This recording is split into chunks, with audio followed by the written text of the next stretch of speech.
లో ఉండే లక్షలాది మంది ఐటీ నిపుణులకు ప్రత్యక్షంగా పరోక్షంగా ఉద్యోగాలు కల్పించడానికి ఐఆర్ కారిడార్ను కాంగ్రెస్ ఇస్తే నరేంద్ర మోడీ గారు రద్దు చేసిండ్రు.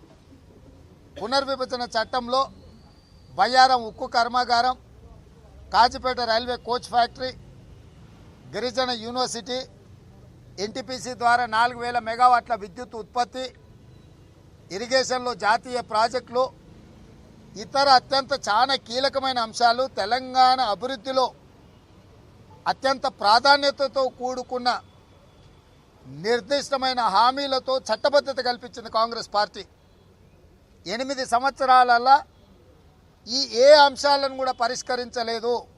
ఇవే కాదు, central university, Osmania university, Kakatiya university, ఇతర 10 జిల్లాలలో ఉన్న యూనివర్సిటీలకు సెంట్రల్ గ్రాంట్స్ కానీ యూజీసీ కమిషన్ ద్వారా రావాల్సిన నిధులు కానీ నరేంద్ర మోడీ గారు ఇవ్వలేదు. చట్టబద్ధత కల్పించిన ఈ అంశాలను నరేంద్ర మోడీ గారు నిర్లక్ష్యం చేయడమే కాకుండా 2014-2019 ఎన్నికల సందర్భంగా భారతీయ జనతా పార్టీ ఎన్నికల మేనిఫెస్టోలో పొందుపరిచిన అత్యంత కీలకమైన అంశాలను ప్రస్తావించడం ద్వారా, ప్రశ్నించడం ద్వారా తెలంగాణ రాష్ట్రానికి రావాల్సిన నిధులు కావచ్చు, ఉద్యోగాలు కావచ్చు, అభివృద్ధి సంబంధించిన ప్రాజెక్టులు కావచ్చు ప్రశ్నించాల్సిన అవకాశం ఉండే నరేంద్ర మోడీ గారు స్విస్ బ్యాంకులో దాచిపెట్టిన లక్షలాది కోట్ల రూపాయలను వెనక్కి తీసుకొచ్చి ప్రతి పేదవాడి ఖాతాలో 15 లక్షల రూపాయలు వేస్తా అని చెప్పిండు. ఈ రోజు వరకు అతిగతి లేదు. అదేవిధంగా ప్రతి సంవత్సరం ఈ దేశంలో ఉండే నిరుద్యోగాన్ని రూపుమాపడానికి 2 కోట్ల ఉద్యోగాలు ప్రతి సంవత్సరం ఇస్తా అని చెప్పి ఎన్నికల మేనిఫెస్టోలో పెట్టిండు. 8 సంవత్సరాలు పూర్తి చేసుకుంటున్న సందర్భంలో 16 కోట్ల ఉద్యోగాలు ఈ దేశంలో యువకులకు నరేంద్ర మోడీ గారు ఇచ్చి ఉండాలి. ఆ లెక్కన తెలంగాణకు తక్కువలో 50 లక్షల ఉద్యోగాలు రావాల్సిన భాగం ఉండే ఒక్క ఉద్యోగం కూడా ఇయ్యలే. కేంద్ర ప్రభుత్వంలో ఖాళీలైన 16 లక్షల ఉద్యోగాలను కూడా కేంద్ర ప్రభుత్వం భర్తీ చేయలేదు.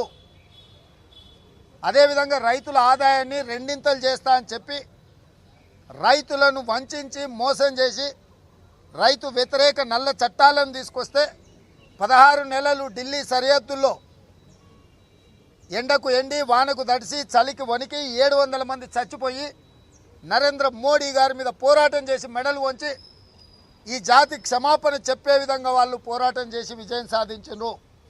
చనిపోయిన 700 కుటుంబాలకు ఈ చావులు యాదృచ్ఛికంగా జరిగినాయి కాదు, కేంద్ర ప్రభుత్వం నరేంద్ర మోడీ గారు చేసిన హత్యలు.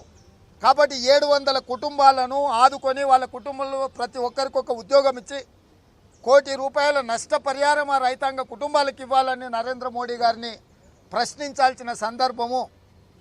అదేవిధంగా జీఎస్టీ ద్వారా జరిగిన అన్యాయం, నోట్ల రద్దు ద్వారా జరిగిన అన్యాయం, సిటిజన్ అమెండ్మెంట్ యాక్ట్ ద్వారా జరిగిన అన్యాయం, త్రిపుల్ తలాక్లో ప్రజల యొక్క ఆలోచనను దెబ్బతీయడం, అదేవిధంగా 370 ఆర్టికల్ రద్దు చేస్తే జమ్మూ కాశ్మీర్లో ప్రశాంతత వస్తుంది అని చెప్పి 370 ఆర్టికల్ను తొలగించారు. పండితులకు అక్కడ రక్షణ ఉంటుందన్నారు. కానీ ఇవాళ కొన్ని దశాబ్దాలుగా అక్కడ నివసిస్తున్న పండితుల మీద తీవ్రవాదులు దాడి చేయడంతో వందలాది పండితుల కుటుంబాలు ఈరోజు కాశ్మీర్ నుంచి వెనక్కి వలస వచ్చే భయంకరమైన పరిస్థితులు కాశ్మీర్లో ఉన్నాయి.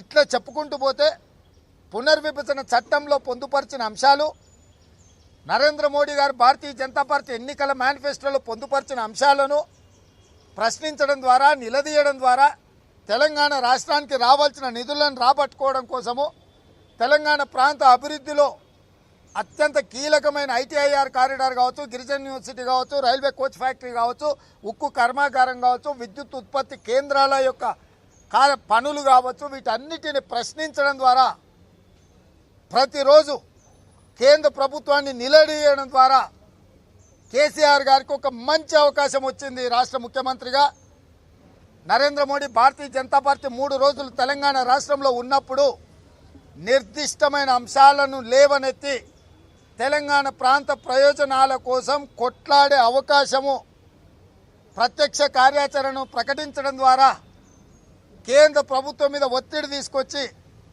ఈ అంశాలన్నిటిలో స్పష్టతనిచ్చి తెలంగాణకు నిధులను విడుదల చేసి తెలంగాణకు రావాల్సిన బకాయిలన్నీ కూడా చెల్లించి తెలంగాణ ప్రాంతానికి సాగునీటి జాతీయ ప్రాజెక్టును ఇచ్చే విధంగా రైల్వే లైన్లు చాలా పెండింగ్ ఉన్నాయి, నేషనల్ హైవేస్ చాలా పెండింగ్ ఉన్నాయి. సో ఇట్లాంటి వాటిని అన్నిటిని రాబట్టుకోవడానికి వివిధ జిల్లాల్లో నిర్మించాల్సిన ఎయిర్పోర్ట్లు కూడా కేంద్ర ప్రభుత్వం నిర్మాణం చేపట్టలేదు, పక్కన పడేసింది.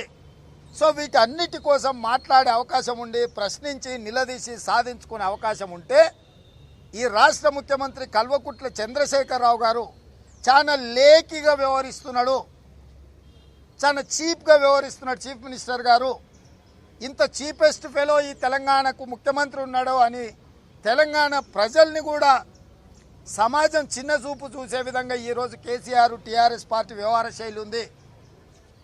ఇన్ని రకాలుగా కేంద్ర ప్రభుత్వాన్ని నిలదీసి నరేంద్ర మోడీ గారిని ప్రశ్నించే అవకాశం వచ్చినప్పుడు ప్రశ్నించకుండా, నిలదీయకుండా, ఈ సమస్యల పట్ల చర్చ జరగకుండా, మీడియాలో చర్చ జరగకుండా మాలాంటి ప్రధాన ప్రతిపక్ష పార్టీ నిర్దిష్టమైన అంశాలతోని ప్రభుత్వాన్ని ప్రశ్నించకుండా అడ్డుకోవడానికి ఫ్లెక్సీల పంచాయతీ, హోర్డింగ్ల పంచాయతీ, చిల్లర తగాదాలు, అసలు ఏ మాత్రము జ్ఞానం లేకుండా, ఏ మాత్రం విచక్షణ లేకుండా, ఏ మాత్రం రాజకీయ విజ్ఞత లేకుండా, ఏ మాత్రం సామాజిక సోయి లేకుండా రాష్ట్ర ముఖ్యమంత్రి గారు టీఆర్ఎస్ పార్టీ వ్యవహరించింది. కేటీఆర్ గారి గురించి ఇంకా చెప్పాల్సిన అవసరమే లేదు, అంతకంటే చిల్లరోడు నేను ఈ భూమి మీదనే చూడలే.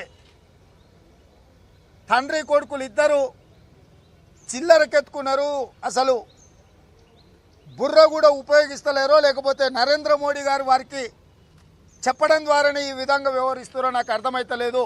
ఎందుకంటే ప్రధానమైన అంశాలు చర్చకు వస్తే గ్యాస్, డీజిల్, పెట్రోలు పెరిగిన ధరలు ప్రశ్నించి తగ్గించుకునే అవకాశం ఉంది, జీఎస్టీ తగ్గించే అవకాశం ఉంది.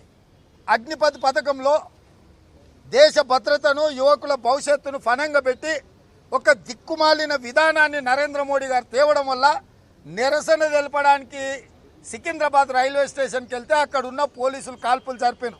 ఈ రోజు వరకు తెలంగాణ రాష్ట్ర పోలీసులు కాల్చి చంపినరా లేకపోతే రైల్వే ప్రొటెక్షన్ ఫోర్స్ కాల్చి చంపిందా ఇంతవరకు తేల్చలేదు. దాదాపుగా 10ల యువకులు ఈరోజు జైల్లో 307 లాంటి తీవ్రమైన ఆరోపణలు ఎదుర్కొంటున్న సెక్షన్ల ద్వారా జైళ్లలో మగ్గుతుండ్రు.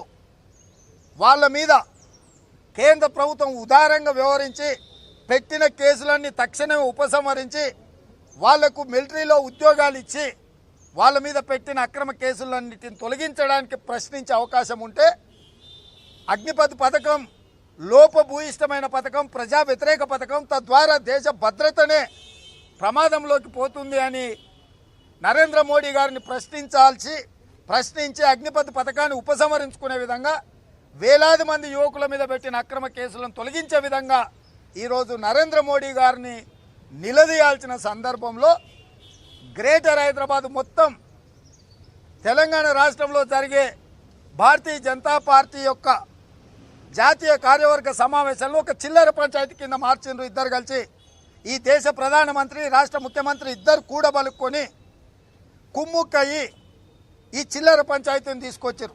ఇదొక భాగం. హాయ్ ఫ్రెండ్స్, మా టుడే టుమారో యూట్యూబ్ ఛానల్ చూస్తున్నందుకు చాలా థ్యాంక్స్. మరిన్ని లేటెస్ట్ వీడియోస్ కోసం వెంటనే సబ్స్క్రైబ్ చేయండి. అలాగే ఈ బెల్ ని కూడా రింగ్ చేసేయండి. మా నోటిఫికేషన్స్ అన్ని మీ మొబైల్లో వస్తాయి. అలాగే మా వీడియోస్ మీకు నచ్చితే లైక్ చేయండి, షేర్ చేయండి, నచ్చకపోతే కామెంట్ చేయండి.